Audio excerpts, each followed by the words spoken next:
तो देखिए, last class में हम लोगों ने ये पढ़ा कि आखिर जो सेल का न्यूक्लियस है, आखिर उसको क्यों हम लोग ब्रेन ऑफ द सेल बोलते हैं, क्योंकि पूरा के पूरा एक्टिविटी उसी के अंडर हो रहा होता है। समझ में आ रही मेरी बात? आज हम लोग पढ़ेंगे जो सेल होता है, जैसे ये देखो, ये सेल है, अगर ये हमारा सेल है, ठीक है, सेल के बीचों बीच ये न्यूक्लियस है, तो ये वाला जो रीजन है, ये व्हाइट वाला जो रीजन दिख रहा है ना, जिसको हम लोग क्या कहते हैं, साइटोप्लाज्मा। ठीक है, इनके बारे में हम लोग को पढ़ना है, ठीक है, कि ये साइटोप्लाज्मा क्या है। तो एक बात याद रखना, जो साइटोप्लाज्मा होता है, जो साइटोप्लाज्मा होता है वो न्यूक्लियस के बाहर और सेल मेम्ब्रेन के अंदर, समझ में आ रहा है, न्यूक्लियस के बाहर और सेल मेम्ब्रेन के अंदर। नॉर्मल भाषा से समझने के लिए समझ लो, अगर एग है तो एग को जब आपने क्या किया, ब्रेक किया, तोड़ा, तो जो एग योक था, यानी जो पीला वाला था, उसके बाद में उसके बगल बगल में जो व्हाइट वाला पार्ट आता है, जो व्हाइट वाला पार्ट आता है, वो एक तरह का क्या है, साइटोप्लाज्मा है। बात समझ में आ रहा है? वो क्या है, साइटोप्लाज्मा। साइटोप्लाज्मा का पूरा पार्ट जो होता है ना, वो लिक्विड के फॉर्म में होता है। पूरा का पूरा पार्ट जो होता है वो किसके फॉर्म में होता है, लिक्विड के।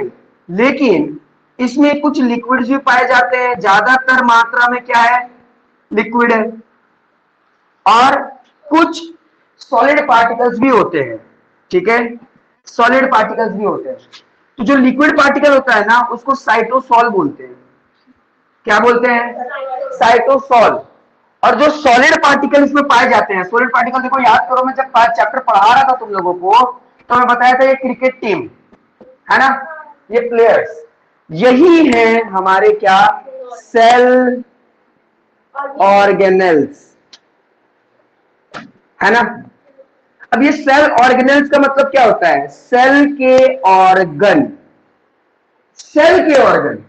अब सेल के ऑर्गन, जैसे हमारे बॉडी में अलग अलग ऑर्गन है ना, लंग्स है जिसको हम लोग फेफड़ा बोलते हैं, इसका काम क्या है, सांस का लेना, सांस का छोड़ना, है ना। लीवर, लीवर भी एक तरह का ऑर्गन है जो सबसे लार्जेस्ट ग्लैंड के रूप में पाया जाता है। तो वो क्या है, वो भी हम लोग के बॉडी का जो टॉक्सिक मटेरियल है उसको रिलीज करने में मदद कर रहा है। किडनी, बहुत सारे बॉडी में, पैंक्रियाज, सारे के सारे ऑर्गन अलग अलग काम कर रहे होते हैं हमारे बॉडी में। तो उसी तरीके से इस सेल के ये वाला जो पार्ट है, साइटोप्लाज्म में ही दो चीज होते हैं, ज्यादातर मात्रा में लिक्विड होते हैं और थोड़ा कम मात्रा में क्या होते हैं, सॉलिड होते हैं। ये सब सॉलिड है ना, ये सब सॉलिड्स है, जिसको हम लोग क्या बोलेंगे, सेल ऑर्गेनेल्स। इनके बारे में पढ़ना बहुत जरूरी है।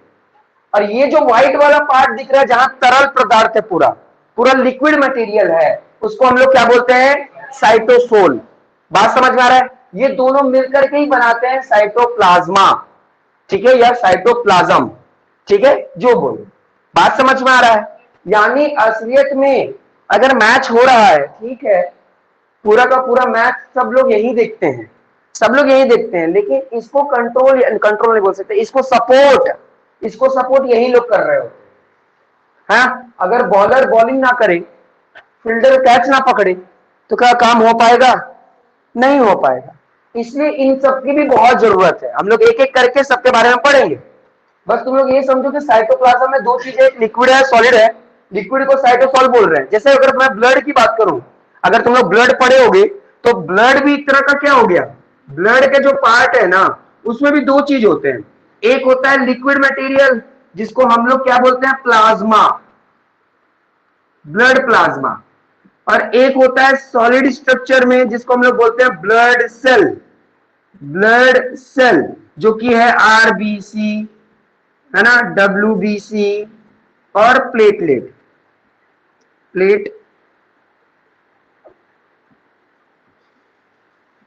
प्लेटलेट्स।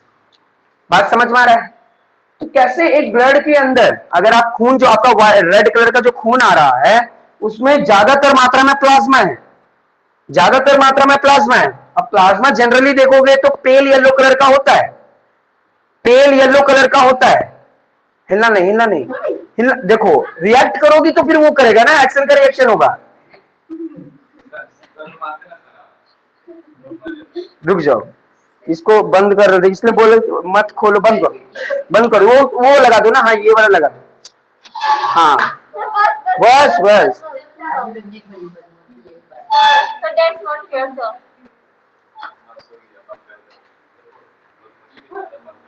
ध्यान दो, ध्यान दो।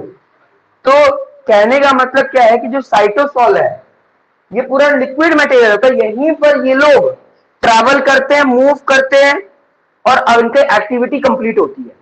बात समझ में आ रहा है? मतलब इनको मूव करने के लिए, जैसे ये प्लेयर्स हैं, बॉल पकड़ना चाहते हैं या बॉलिंग करना चाहते हैं या फील्डिंग करना चाहते हैं, तो उनके लिए ग्राउंड होना चाहिए ना, उतना एरिया तो होना चाहिए काम करने के लिए। तो यही काम करवाता है कौन? साइटोसॉल। उसी तरह जैसे मैं ब्लड के बारे में बता रहा था, ब्लड प्लाज्मा जनरली क्या होता है? पेल येलो कलर का होता है, लेकिन जब खून निकलता है तो कभी भी पीला कलर नहीं दिखाई देता, हम लोग को रेड ही दिखाई देता है। वो इसके कारण, क्योंकि ये इसके अंदर मिक्स है, वैसे ये सब के सब इसमें मिक्स है, लेकिन ये वाला ना इसके अंदर हेमोग्लोबिन होता है, समझ में आया? और हेमोग्लोबिन जो होता है वो रेड कलर का होता है। हेमोग्लोबिन किसके कलर का होता है? रेड कलर का। तो ये इसमें मिला हुआ होता है, इसलिए हम लोग को पूरा का पूरा, क्योंकि हम लोग जो लिक्विड, हम लोग के हाथ में जो लिक्विड आया ना वो यही आया।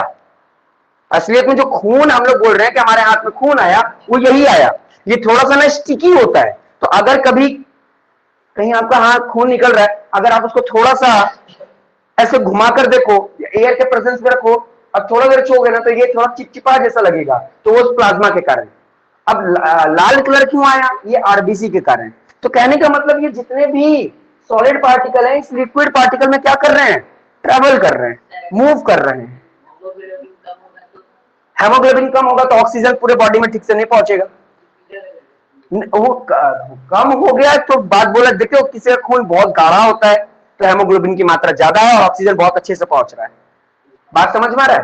तो यहां जो हम लोग सेल के बारे में बात कर रहे हैं, तो सेल का ये वाला बाहर वाला पार्ट के बारे में हम लोग पढ़ चुके हैं, हम लोग ये अंदर वाले न्यूक्लियस के बारे में पढ़े कल की क्लास।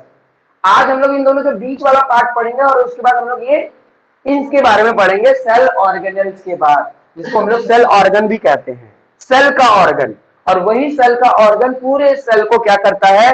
सपोर्ट करता है डे टू डे एक्टिविटीज को करने के लिए। कहने का मतलब ये हेड है, ये तो क्या देगा? ये ज्यादा से ज्यादा निर्देशित तो देगा, आदेश ही तो देगा, इंस्ट्रक्शन ही देगा, लेकिन लेबर ही लोग तो हैं जो उनका बात मानेंगे। ये समझ लो राजमिस्त्री है तो ये लोग लेबर है, इनकी बात मान रहे हैं, जो सब बोला जा रहा है वैसा ये कर रहे हैं। बात समझ में आ रहा है? कंट्रोल का मतलब यही हो गया ना। घर में आपकी मम्मी क्या है? हेड है। आप क्या हो गए? मम्मी के लिए लेबर है ना, नॉर्मल भाषा में है ना, जिससे काम कर रहे हो, ठीक है? बुरा नहीं मानना है, लेबर बुरा इंसान थोड़ी ना होता, वो भी तो इंसान ही होता है। किस समझाने के लिए? सब मेहनत करता है, अब ज्यादा कम वो तुमको डिसाइड करना है। चलिए तो देखते हैं ये साइटोप्लाज्मा या साइटोसेल क्या होता है। तो पहले साइटोप्लाज्मा के बारे में देखते हैं। देखो क्या लिखा हुआ है, the cytoplasm is a fluid contain inside the plasma membrane. Plasma membrane पूरा सेल, उसके अंदर और किसके बाहर? न्यूक्लियस के बाहर और सेल के अंदर जितना भी लिक्विड मटेरियल या जितना भी पार्ट हम लोग को पाया जा रहा है वो क्या है? साइटोप्लाज्मा या साइटोप्लाज्म, ठीक है? नेक्स्ट, इसकी खोज किसने की थी? इसकी खोज की थी कोलिकर ने। हाँ, कोलिकर। जैसे हम लोग ब्रेन के बारे में पढ़े ना, ब्रेन क्या है? रॉबर्ट ब्राउन ने ढूंढा था, उसी तरीके से ये साइटोसॉल और साइटोप्लाज्मा का खोज कोलिकर, KOLLIPER, कोलिकर ने आविष्कार किया था। Next, it is the site for both biogenesis and catabolic pathway. अब देखो ये बहुत इंपॉर्टेंट बात बताया मैं, थोड़ा टेक्निकल भाषा भी है। क्या है? एक भाषा क्या यूज हो रहा है? बायोसिंथेसिस। बायोसिंथेसिस पहली बात तो ये यूज हुआ इसमें, और दूसरा वर्ड यूज हुआ क्या? Catabolic pathway. दोनों का मतलब क्या है? दोनों का मतलब ये है, बायोसिंथेसिस का मतलब होता है कि ये साइटोप्लाज्म ही ऐसा जगह है जहां पर जो वर्कर्स हैं, सो कॉल्ड सेल ऑर्गेनेल्स जो हैं, वो लोग अपना काम शुरू करते हैं, यानी प्रोडक्शन करते हैं। क्या करते हैं? प्रोडक्शन। जैसे मान लो कि यहां पर मैं इसको बात कर रहा हूं कि ये आया, ये है मान लो मेरा रिबोसोम्स, सपोज दैट ये मेरा क्या है? रिबोसोम्स। ये मेरा क्या है? रिबोसोम्स। और हम लोग कल ही पढ़े थे कि जो रिबोसोम्स है वो क्या मेक करता है, प्रोटीन, वो प्रोटीन बनाता है।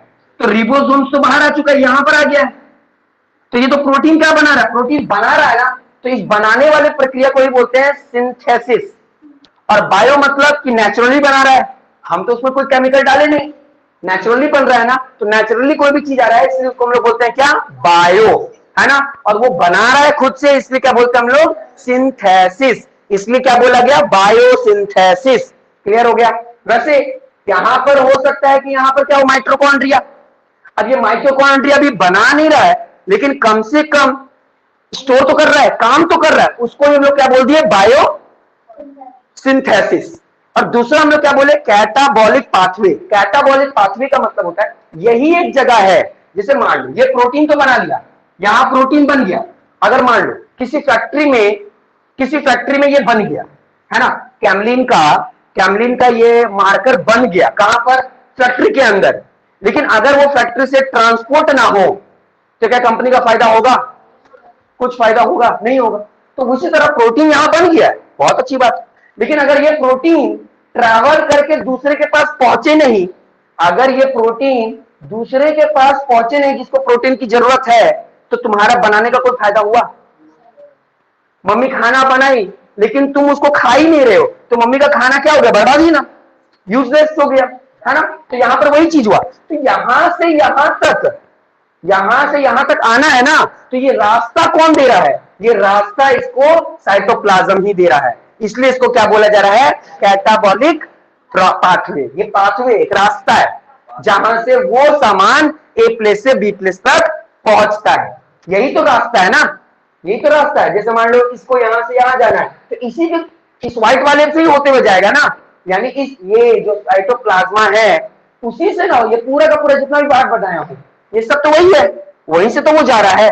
बात समझ में आ रहा है कि नहीं आ रहा है, बात समझ में आ रहा है। तो इसी को हम लोग क्या बोलते हैं, दो वर्ड यूज किए हम लोग, एक हम लोग बायोसिंथेसिस मतलब प्रोडक्शन करना, दूसरा क्या, कैटाबॉलिक पाथवे। सिंपल सी बात है कि ये अलग अलग मटेरियल को, कैटलिस्ट को जो अंदर फॉर्म हो रहा है उसको ए प्लेस से बी प्लेस तक मूव करवाने में मदद करता है। अच्छा एक और बात, चलो ठीक है, मानते हैं कि रिबोसोम जो होता है ना वो प्रोटीन मेक करता है, प्रोटीन बनाता है, लेकिन मेरा क्वेश्चन तुमसे है, जीसान से, कि रिबोसोम्स प्रोटीन बनाता है, लेकिन ये रिबोसोम्स को कौन बनाता है, रिबोसोम्स को कौन बनाता है। अगर कोई पूछेगा कि रिबोसोम्स का सिंथेसिस कौन करता है, तो इसका आंसर क्या दोगे, याद है, हाँ यही तो बोल रहे, तुम्हें याद है, हाँ सिंपल सी बात है, आंसर क्या होगा, न्यूक्लियोलस। न्यूक्लियोलस जो है वही रिबोसोम्स को बनाता है। रिबोसोम्स का बनाने का, प्रोडक्शन करने का काम इसके अंदर न्यूक्लियोलस होता है, वो बनाता है। बताओ ईमानदारी से बताए थे कि नहीं बताए थे, बताए थे ना। तुम नहीं पढ़ोगे तो फिर दिक्कत होगा बाबू, नहीं पढ़ोगे तो दिक्कत होगा, ये मत सोचो।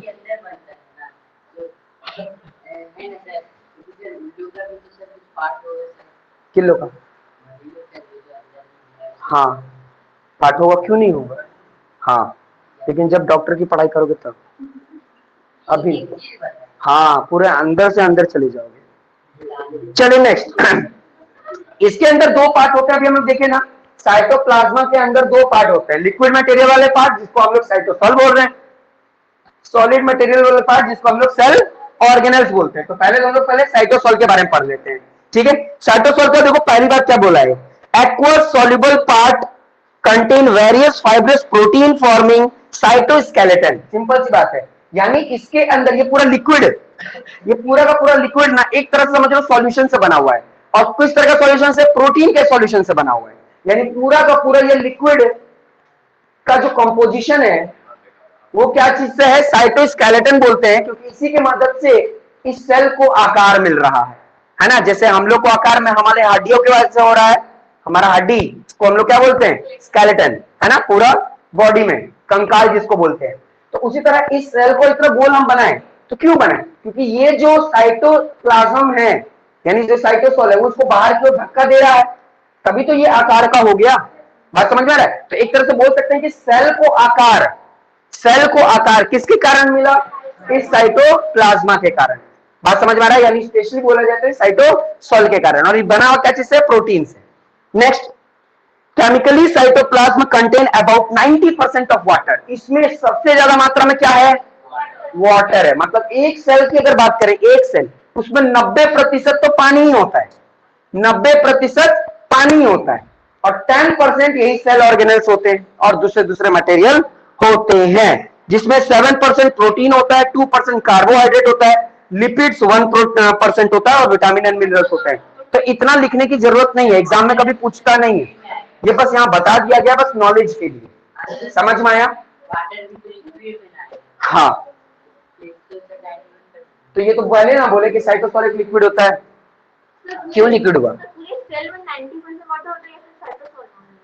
पूरा अगर ये हम लोग साइटोसॉल की बात करें, ये साइटोसॉल, ये प्लाज्मा है ना, साइटोप्लाज्मा, इसमें 90% तो पानी है। जैसे हमारे ब्रेन भी तो पूरा 90% पानी है। अगर तुम ब्रेन के अंदर देखोगे तो सिर्फ पूरा शरीर का, अगर ब्रेन में सिर्फ देखोगे तो ब्रेन में सिर्फ 90% पानी है, और जो 10% है ना, ऐसे ऐसे केमिकल्स हैं कि बताओ पूरे जिंदगी को चलाने में मदद कर देते हैं और तरह तरह चीज को सोचवा दे रहे हैं, है ना। तो 90% पानी इसमें भरा हुआ है। अगर हल्का सा अपने सर को ऐसे हिलाओगे ना तो हम लोग को नहीं पता चलता, लेकिन अंदर में जो पानी है इतना हिचकोला मारता है कि क्या बोला जाए। और वही थोड़ा जोर से मारो तो वही पानी क्या करता है, तुम्हारा जो सेरिब्रम वाला पार्ट है उस पर जब चोट लगता है, बहुत तेजी से पानी थपेड़ा मारता है तो तुमको सर दर्द देता है। ध्यान देना, जैसे अभी तुम अपने सर को जर्क दे रहे हो तब तो कोई दिक्कत नहीं, है ना। सेरिब्रो स्पाइनल फ्लूइड होता है वहां पर, है ना, सेरिब्रो स्पाइनल फ्लूइड। वो फ्लूइड क्या करता है, वो अगर हम लोग ऐसे हिला रहे हैं तो जो सेल का किनारे वाला पार्ट है उस पर पानी बहुत तेजी से आकर गिर रहा है। हाँ, तो जब उसको चोट लगेगा, इंफॉर्मेशन मिलेगा, रिएक्ट करेगा, तब तुमको दर्द महसूस होगा। हाँ, तो वही उसके लिए बहुत जल्दी है। कितने तेजी से हो रहा है तुमको पता नहीं। मेरी बात समझ में आ रही है? कहने का मतलब ये है कि हमारे बॉडी में, ब्रेन अगर देखेगा तो ब्रेन में 90% वाटर है। उसी तरह अगर एक सेल की बात की जाए, एक सेल, तो एक सेल में अगर जो ये साइटोसॉल या साइटोप्लाज्मा है उसमें भी 90% क्या है? वाटर है, और 10% है सेल ऑर्गेनल्स या और भी इसके अंदर मटेरियल्स है। इसके अंदर अगर मैं साइटोसॉल्स की बात करूं तो 90% वाटर और रेस्ट 7% प्रोटीन, समझ में आया, 2% लिपिड्स या 1% लिपिड्स, है ना, जिसको हम लोग फैट बोलते हैं, विटामिन एंड मिनरल्स, ये सब मिलकर के साइटोसॉल बना हुआ है। साइटोसॉल क्या है? ये लिक्विड वाला मटेरियल। आप समझ में आ रहा है?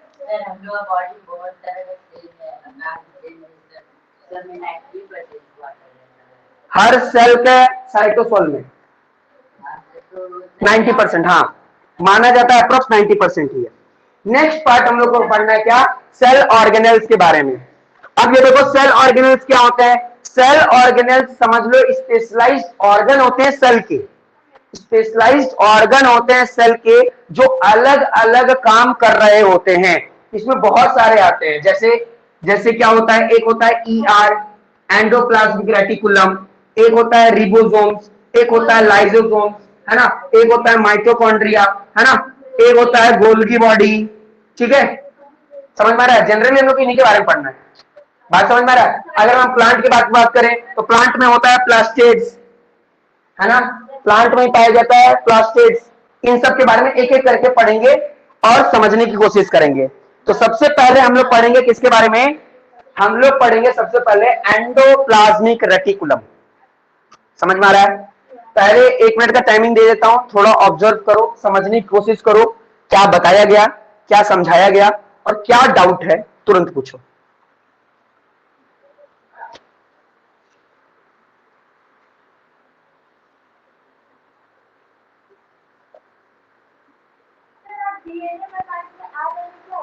RNA मतलब रिबोन्यूक्लिक एसिड। ये रहा, कहां गया रिबो? ये रहा, हाँ ये रहा। ये जो है ना, ये भी 2 चीज से बना हुआ है, तुम लोग को याद होगा ना, अगर मैं बताया था कि नहीं बताया मेरे को याद नहीं आ रहा है। रिबोसोम 2 चीज से बना हुआ है, एक न्यूक्लिक एसिड जिसको हम लोग रिबो न्यूक्लिक एसिड बोलते हैं, और एक होता है प्रोटीन। इसके अंदर दो चीज से बना होता है, कौन? रिबोसोम। यानी इससे वो प्रोटीन सिंथेसिस कर पाता है। जब मेकिंग होता है, जब एक सेल से दो सेल बनता है, ठीक है, तो एक सेल में मान लो प्रोटीन था जितना भी था, जब दो सेल बनेगा तो प्रोटीन आधा आधा नहीं पूरा पूरा प्रोटीन मिलेगा। तो इसको एक्स्ट्रा प्रोटीन कहां से आया? ये रिबोसोम से आया। प्रोटीन से वो बना, और प्रोटीन बनाता भी, उसको बनाने के लिए भी प्रोटीन की जरूरत है। हर सेल का लाइफ स्पैन है बाबू।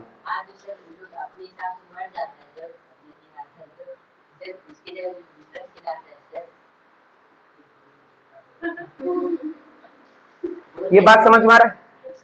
तो ये हाँ, प्रोटोप्लाज्म सिंपल सी बात है। अगर कोई न्यूक्लियस और साइटोप्लाज्म को जोड़ करके बात कर रहा है तो उसको बोलेगा प्रोटोप्लाज्म, है ना। अगर हम बोले ना कि देखो प्रोटोप्लाज्म को जानते हो, तो तुम्हारे दिमाग में आना चाहिए कि न्यूक्लियस और साइटोप्लाज्म दोनों को जोड़ करके बताया जा रहा है, बोला जा रहा है, उसी को प्रोटोप्लाज्म बोल दिया जाता है, और कुछ नहीं है।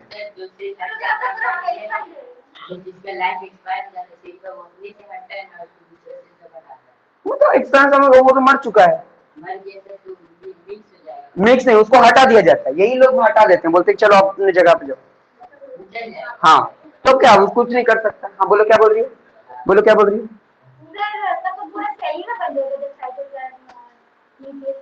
इसकी एक बात नहीं ना हो रही है।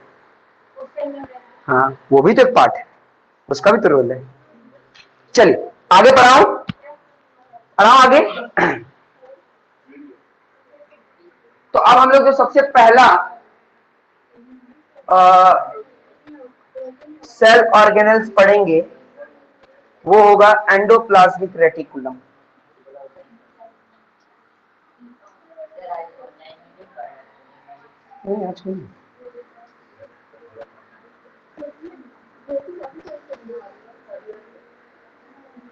ध्यान देना, सबसे पहला जो सबसे ज्यादा मात्रा में सेल को घेर करके रखा है वो क्या है?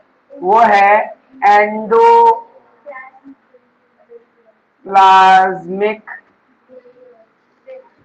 रेटिकुलम। ठीक है, अब देखो एंडो का मतलब क्या हुआ, मैं बार बार बताया हूं, एंडो का मतलब क्या होता है? इंटर या इनसाइड, है ना। प्लाज्मिक का मतलब क्या होता है? प्लाज्मा, है ना। और रेटिकुलम का मतलब क्या होता है? नेटवर्क।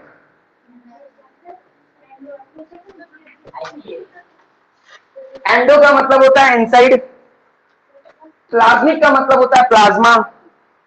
प्लाज्मा कभी वर्ड आ जाए ना, तुम्हारे दिमाग में ज्यादातर जाना क्या चाहिए? लिक्विड मटेरियल, है ना, लिक्विड मटेरियल। तो क्या होगा? और रेटिकुलम का मतलब होता है नेटवर्क, यानी सेल के अंदर बोल सकते हैं कि प्लाज्मा और अलग मटेरियल को एक प्लेस से बी प्लेस तक ले जाने का कुछ नेटवर्क डिसाइड हुआ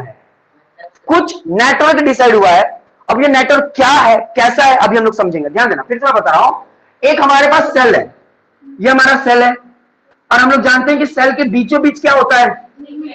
न्यूक्लियस होता है ना। और ये एंडोप्लाज्मिक रेटिकुलम जो है, यानी ईआर जो है, ईआर, ये ना क्या करता है कि इस न्यूक्लियस के किनारे किनारे और इस तरीके से, मैं पूरा सेल बनाऊंगा नहीं, तुम लोग देख लेना, फिगर देख लेना, ज्यादा अच्छे से समझ में आएगा। ये पूरा यहां से इस तरीके से, यानी ऐसा बोला जाता है, क्या बोला जाता है? बोला ये जाता है कि जो एंडोप्लाज्मिक रेटिकुलम है वो न्यूक्लियस से लेकर के प्लाज्मा मेम्ब्रेन के बीच में चैनल डिसाइड कर रहा है। चैनल, अब ये चैनल नहीं सोनी टीवी का चैनल, ये वाला चैनल की बात नहीं हो रही है। चैनल किसकी बात हो रही है? चैनल का मतलब इन दोनों के बीच में एक पाथवे बना रहा है, एक रास्ता बनाया है, दोनों को बीच में कंबाइन करके रखा है। यानी अगर कोई पूछे कि एंडोप्लाज्मिक रेटिकुलम होता कहां है, तो बस सिंपल से बताना है, जस्ट न्यूक्लियस के बाहर।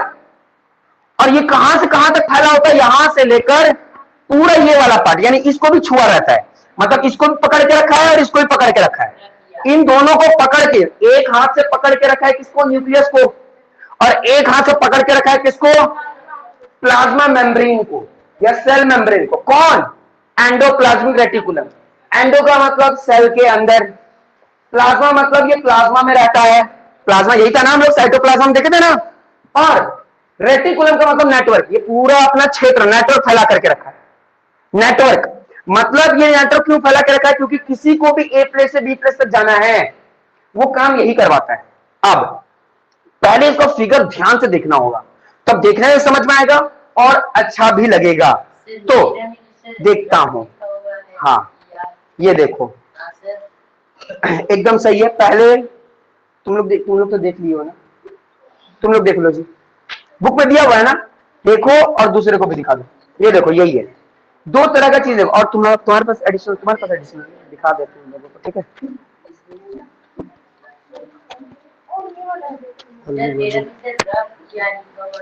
हाँ देखिए हम बताएंगे क्या होता है, कौन सा है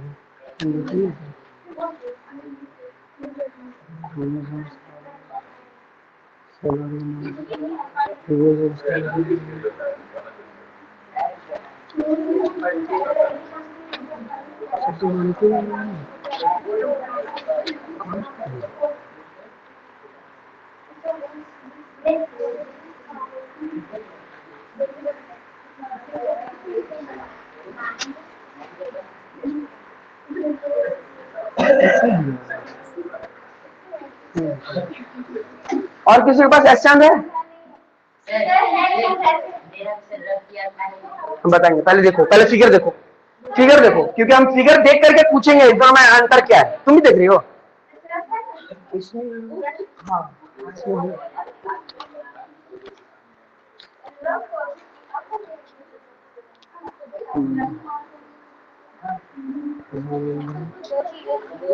मैं बताऊंगा। अभी सिर्फ फिगर इसलिए तो देखने की बोल रहा हूँ, इससे फिगर देखिए। अभी ये देखो, फिगर देखो और अंतर बताओ, कुछ अंतर दिखा कि नहीं दिखा, दिखा अंतर। एक मिनट, बॉयज को भी देखना, देखो और जल्दी से ट्रैवल करो, बस देखना है, थोड़ी ना उसको खाना है।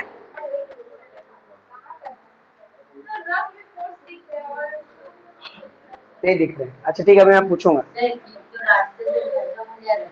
ठीक है, रास्ता में बाद में तुम जाना, चलो आगे बढ़ाओ, जल्दी जल्दी आगे बढ़ाओ, दूसरे को दिखाओ। अरे इस बुक में भी तो है, बहुत अच्छे से बना हुआ, हमको तो याद ही नहीं है कि हम गूगल से।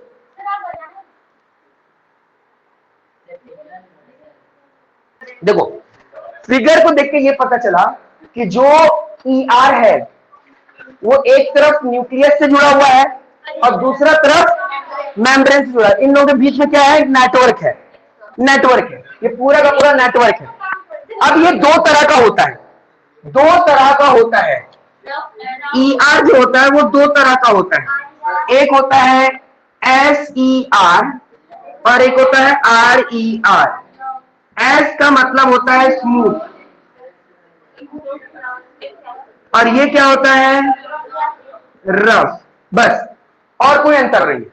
अब ये रफ क्यों और ये स्मूथ क्यों? अच्छा स्मूथ का मतलब क्या हुआ, स्मूथ का मतलब उसमें कुछ नहीं है, आराम पर चिकना है, और रफ का मतलब कुछ ना कुछ उसमें पार्ट होगा, तभी तो वो खुरदुरा जैसा होगा रफ।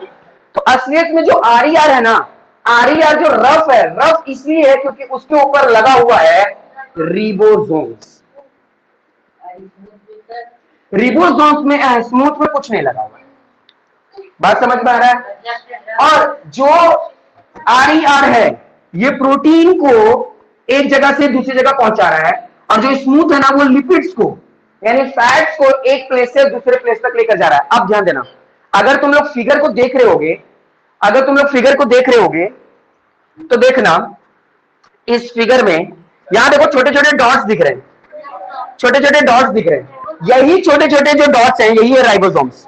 और इसलिए ये जितना पार्ट बना हुआ है ना, ये जितना बीच में देखो जो गोल सा अंडा जैसा दिख रहा है वो न्यूक्लियस है, और न्यूक्लियस के बाहर में जो ब्लैकिश वाला एरिया दिख रहा है ना, ब्लैकिश वाला एरिया वो आपका एंडोप्लाज्मिक रेटिकुलम है। अब बोलोगे सर ये तो इतना ही है, आप तो बोले कि ये सेल से मतलब न्यूक्लियस से लेकर पूरे सेल तक जुड़ा हुआ है, तो यहाँ तो पूरा सेल तो बनाया गया नहीं, दिखाया गया है, पूरा सेल तो नहीं बनाया गया है।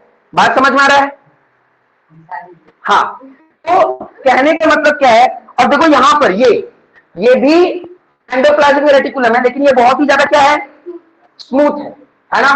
तो इसका काम क्या है, जो स्मूथ है उस वाले का काम है लिपिड्स का बनाना, लिपिड्स बनाना, लिपिड्स मतलब फैट। और जो आई होता है यानी रफ एंडोप्लाज्मिक रेटिकुलम, प्रोटीन बनाना। असलियत में ध्यान देना, ये चैनलाइज करता है कि यहां से जो भी सामान आया क्या सही से सबके पास पहुंचा कि नहीं पहुंचा। यानी एक तरफ से समझ लो कि ये जो प्रिंसिपल है, प्रिंसिपल का ये असिस्टेंट है। ये क्या है, असिस्टेंट है, जो बाहर का काम अंदर और अंदर का काम एक तरह से देख रहा है, एनालाइज कर रहा है, बता रहा है कि ये रास्ता है, इस रास्ते से जाओगे तो वहां तुमको ये चीज मिल जाएगा, वहां ये चीज मिल जाएगा। मतलब ये पूरा नेटवर्क फैला के रखा है कंट्रोल तो यही करता है, लेकिन ये नेटवर्क अपना करके एक और बात कम करता है। यही हर सेल ऑर्गेनेल्स को कवरेज देने का। कवरेज कहने का मतलब ये है कि हमारे पास अगर मान लो कि ये माइटोकॉन्ड्रिया है, तो माइटोकॉन्ड्रिया पे जो कवरेज आ रहा है, जो प्रोटेक्शन आ रहा है, जो मेम्ब्रेन आ रहा है, तो वो कौन बना रहा है, ईआर। मतलब एक बात याद रखना, मेम्ब्रेन बनाने का काम, मेम्ब्रेन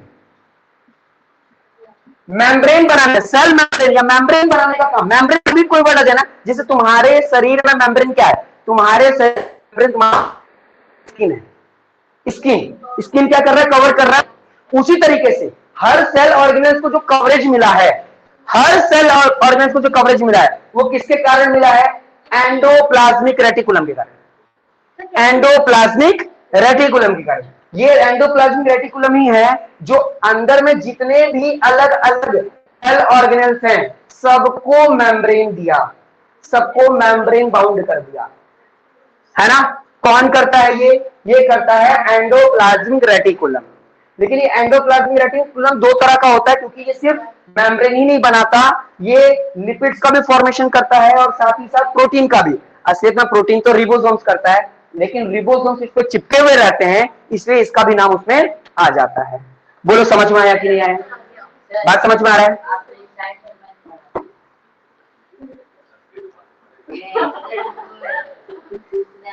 एक मिनट रुको, देखो क्या लिखा हुआ है, a cell has to perform different function with the help of various membrane bounded cell organelles. यानी जितने भी सेल ऑर्गेनेल्स होते हैं इन सबसे मिलकर के सेल का परफॉर्मेंस होता है, और हर सेल ऑर्गेनेल कवरेज होता है, बाउंड होता है मेम्ब्रेन से। और ये मेम्ब्रेन अंदर में कौन बना रहा है, ये एंडोप्लाज्मिक रेटिकुलम। समझ में आ रहा है कि नहीं आ रहा है, समझ में आ रहा है ना। चलिए नेक्स्ट बात करते हैं, थोड़ा सा और इसके बारे में बात करते हैं एंडोप्लाज्मिक रेटिकुलम का। तो ध्यान देना, एंडोप्लाज्मिक रेटिकुलम का आविष्कार पोस्टर ने किया था, पोर्टर, PORTER, पोर्टर। ठीक है, जो पोर्टर थे उन्होंने इसका खोज किया था। वैसे क्लाउड भी थे, ठीक है, और फुल्लम भी थे, फुल्लम, ठीक है, फुल्लम FULLAM, इन्होंने ही इसका खोज किया था 1945 में। एंडोप्लाज्म अलग अलग तरीके से साथ में लिखे थे, क्लॉड, CLAUDS, वो एग्जाम में नहीं आएगा लेकिन पता होना चाहिए, CLA। नेक्स्ट, पूरे सेल मेम्ब्रेन, पूरा सेल में जो सबसे बड़ा नेटवर्क फैला करके रखा है अपना, वो किसका है, वो एंडोप्लाज्मिक रेटिकुलम का है। तुम ऐसा समझ लो कि कोई एरिया, जैसे मान लो सुल्तान नगर है, कोई ऐसा पर्सन होगा ना जिसको सब लोग जानता है, कोई ऐसा पर्सन हो सकता है जिसको सब लोग जानता है, चाहे बदमाशी में चाहे अच्छे में, जिसमें भी जानता हो। तो इतना समझ लो कि अगर वो सब उसको जानता है तो वो एक तरह का अपना नेटवर्क फैला करके रखा है। वो क्या फैला करके रखा है, नेटवर्क तो सब फैलाते हैं, नेटवर्क सब फैलाते हैं, लेकिन किसी का नेटवर्क बहुत कम होता है और किसी का नेटवर्क बहुत ज्यादा होता है। तो एंडोप्लाज्मिक रेटिकुलम का नेटवर्क बहुत दूर दूर तक होता है। बात समझ में आ रहा है, न्यूक्लियस से लेकर के सेल की बाउंड्री तक यानी सेल मेम्ब्रेन तक इसका पूरा कंट्रोल रहता है। और इसका काम क्या क्या हुआ अभी हम लोग देखते हैं। एक तरफ, सिर्फ एक तरफ ही रहता है ये, ध्यान देना, सिर्फ एक ही तरफ ये पूरा पैक रहता है, बना हुआ रहता है उसको। हाँ नहीं जा सकता है, जा सकता है, लेकिन इसको जाना ही है तो ये लोग इसमें घूम करके जाते हैं। इसके अंदर ऐसा ताकत है कि ये कोई भी प्रोटीन निकला ना तो उसको बाउंड कर देता है, उसको कवरेज दे देता है अपने लिपिड और प्रोटीन के मदद से।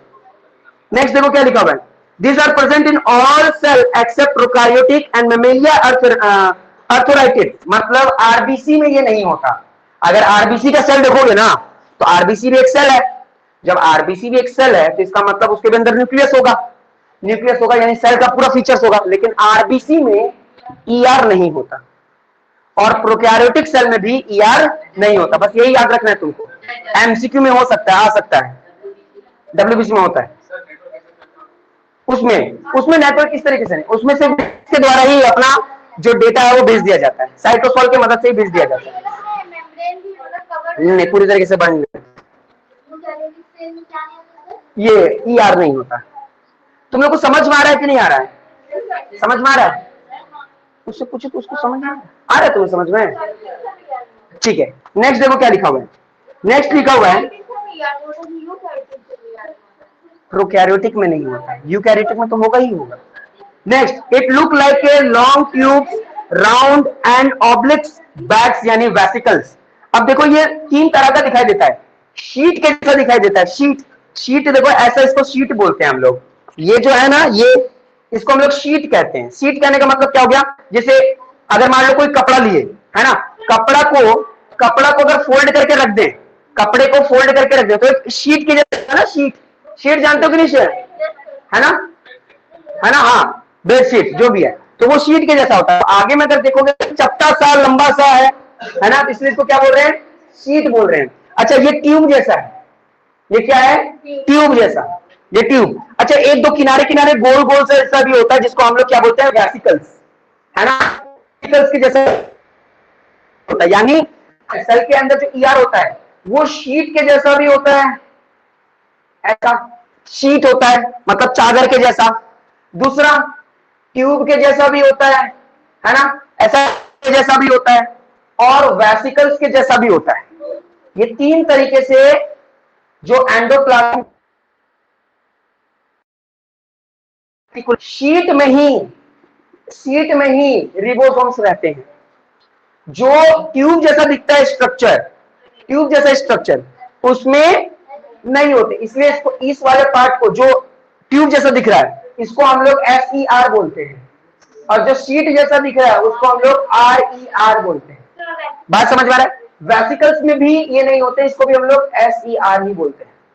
बात समझ में आ रहा है? लेकिन यानी ये एंडोप्लाज्मिक रेटिकुलम ना कुछ इस तरीके से मिल करके बना हुआ है।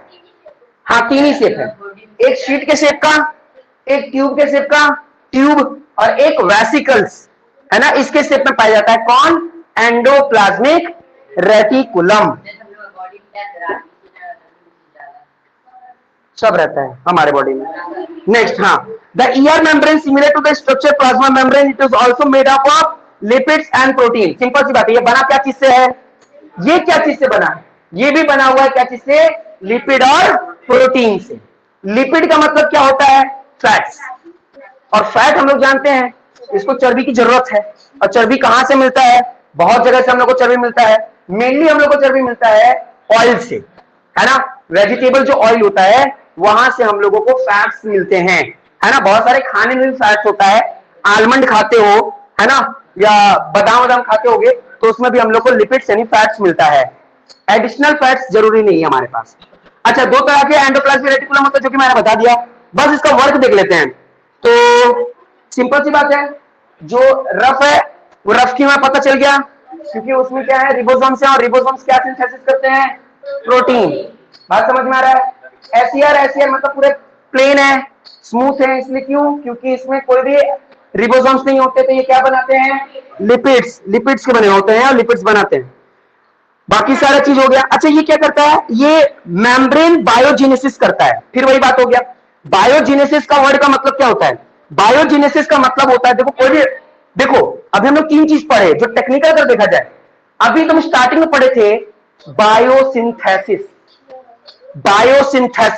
बायोसिंथेसिस का मतलब होता है कोई चीज का बनना, है ना, नेचुरली क्या बन रहा है, जैसे प्रोटीन बन रहा है, लिपिड्स बन रहा है, इसको बोलते हैं बायोजेनेसिस। एक और चीज पढ़े थे, क्या पढ़े थे हम लोग पढ़े थे कैटाबॉलिक पाथवे। क्या पढ़े थे? Catabolic pathway.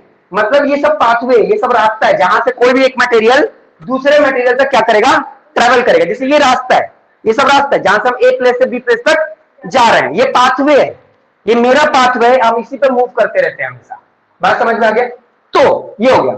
अच्छा, अगर कोई बोलेगा कि ये बताओ कि मेम्ब्रेन बायोजेनेसिस का मतलब क्या होता है, तो अभी मैं क्या बताया। अच्छा ये बताओ, पूरे सेल के अंदर जो अलग अलग सेल ऑर्गेनल्स हैं उसके ऊपर मेम्ब्रेन बना रहा है, कवरेज दे रहा है, कौन दे रहा है? Endoplasmic reticulum. ये जो कवरेज दे रहा है ना, इसी को हम लोग बोलते हैं मेम्ब्रेन बायोजेनेसिस। तो अगर कोई पूछेगा कि सेल के अंदर ना मेम्ब्रेन बायोजेनेसिस होता है, तो जैसे कोई बोलेगा मेम्ब्रेन बायोजेनेसिस, इसका मतलब क्या है कि हर सेल ऑर्गेनल्स को क्या देना, मेम्ब्रेन बना देना, मेम्ब्रेन दे देना, कवरेज दे देना। इसी को बोलते हैं क्या हम लोग, मेम्ब्रेन बायोजेनेसिस। लेकिन ये करता कौन है? ये क्या कौन करता है? Endoplasmic reticulum. बात समझ में आ रहा है कि नहीं आ रहा है? बात समझ में आ रहा है ना? यानी दो चीज में हो सकता है तुम लोग कंफ्यूज हो जाओ, एक क्या, बायोसिंथेसिस और एक बायोजेनेसिस।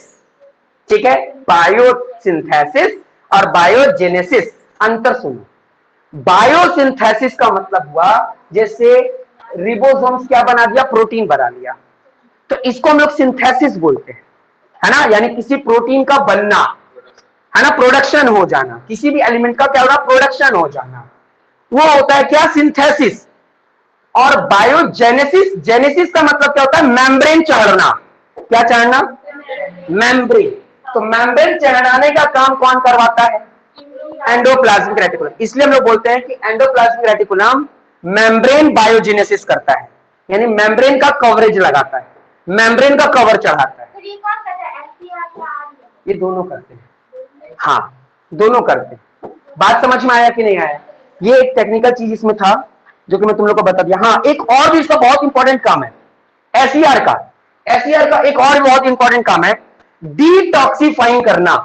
डिटॉक्सिफाइंग का मतलब क्या है? अगर अंदर में कोई सेल मर चुका है, खराब हो चुका है, तो उसको धक्का दे दे के अलग कर करके बाहर करने का काम एसईआर का होता है। इसलिए इसको बोलते हैं डिटॉक्सिफाइंग। डिटॉक्सिक, टॉक्सिक का मतलब होता है क्या, वेस्ट मटेरियल, खराब मटेरियल, पॉइजनस मटेरियल। और डिटॉक्सिक का मतलब क्या होता है, उसको बाहर निकालना। हाँ, एसईआर करता है। बात समझ में आ रहा है? एसईआर क्या करता है? एसईआर करता है डिटॉक्सिफाई, मतलब इसके अंदर जो वेस्ट मटेरियल होता है उसको बाहर निकालने में मदद करता है। बात समझ में आ रहा है कि नहीं आ रहा है? बाकी मैं सारा तुम लोग को बता दिया, ठीक है। तो फिर आज का क्लास इतना ही है। नेक्स्ट क्लास में हम लोग आगे पढ़ेंगे और आगे का जो डाउट्स है वो क्लियर करेंगे।